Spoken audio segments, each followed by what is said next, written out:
Bienvenidos a una nueva entrevista aquí en DFTV. Un 4,1% creció el PIB del segundo trimestre, dato que dio a conocer durante esta jornada el Banco Central de Chile. Para comentar esta cifra estamos junto a Matías Madrid, economista jefe del Banco Penta. Matías, muchas gracias por estar aquí con nosotros. Gracias a ustedes.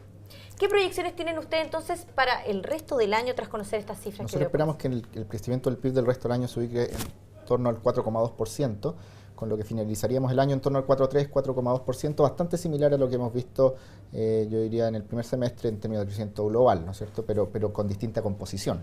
¿Y cuál es el crecimiento que esperan para todo el año después que en el IPOME el Banco Central rebajó la proyección? Sí, nosotros esperamos 4,2, 4,3%, está ahí en el margen, pero en ese rango bastante acotado.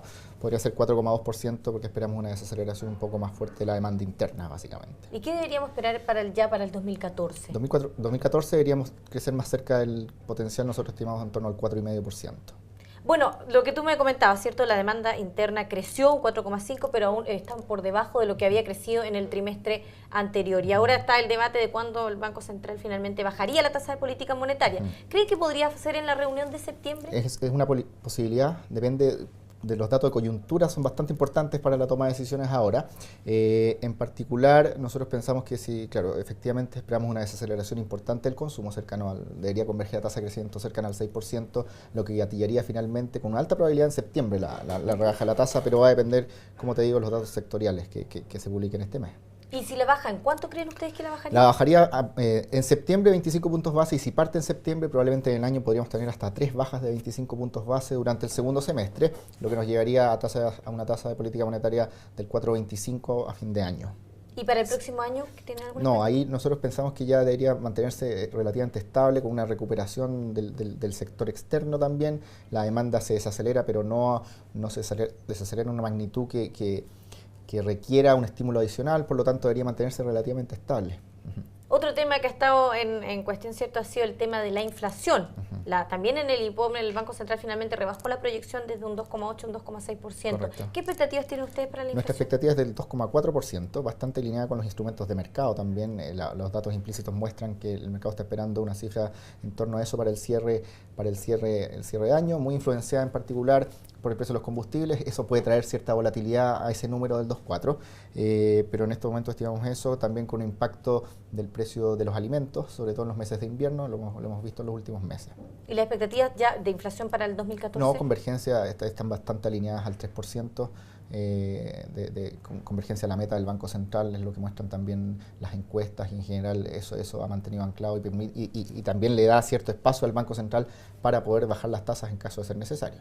Volviendo al tema del PIB del segundo trimestre, ¿cierto? Lo que más destacó el ministro de Hacienda en su conferencia de prensa fue el tema de las exportaciones. ¿Qué tendencia deberíamos esperar para este Correcto. trimestre? Nosotros el primer trimestre prácticamente no crecieron, y el segundo semestre tuvo un crecimiento muy positivo, sobre el 7%.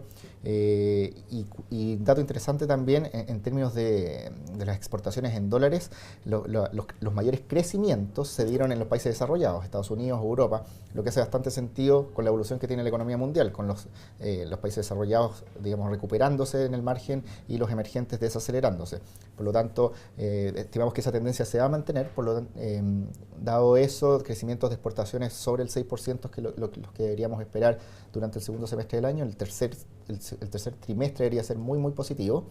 Y esta aceleración de las exportaciones netas, considerando también las importaciones, Exacto, debería compensar en parte una desaceleración de la demanda interna, que va a estar más sesgada hacia lo que más se va a desacelerar es la inversión, que debería crecer niveles del 5 o 6% incluso durante el segundo semestre, puede que algo más si es que el tercero anda bien, y el consumo, que también debería mostrar signos de desaceleración, lo que es coherente, como te señalaba, con una rebaja en la tasa de política monetaria. Y por último, ¿cierto? El ministro dijo que si bien se observa una desaceleración tras conocer este dato del PIB, igual la economía sigue estando sana. Sí, absolutamente, sigue estando sana, es un muy buen crecimiento. La demanda interna respecto al primer trimestre, si tú sacas el tema de los inventarios y las existencias, prácticamente mantuvo el crecimiento. Recién se va a ver en el tercer trimestre del año, pero como te digo, se va a balancear el crecimiento entre exportaciones, y la demanda interna, lo que es sano también por el tema del déficit de cuenta corriente, que también salió hoy día, está en 12 meses cerca del 4% del PIB, que es elevado, pero esta composición de crecimiento permite generar alivio por ese lado también. Por lo tanto, efectivamente, yo creo que es un crecimiento no tan alto como uno esperaría, pero dado el contexto internacional y este rebalanceo, efectivamente parece bastante sano y el panorama para los próximos meses. Matías, muchas gracias por haber estado aquí con nosotros comentando la cifra del PIB correspondiente al segundo trimestre. Gracias a ustedes. Y a ustedes los esperamos en una siguiente entrevista aquí en DF TV.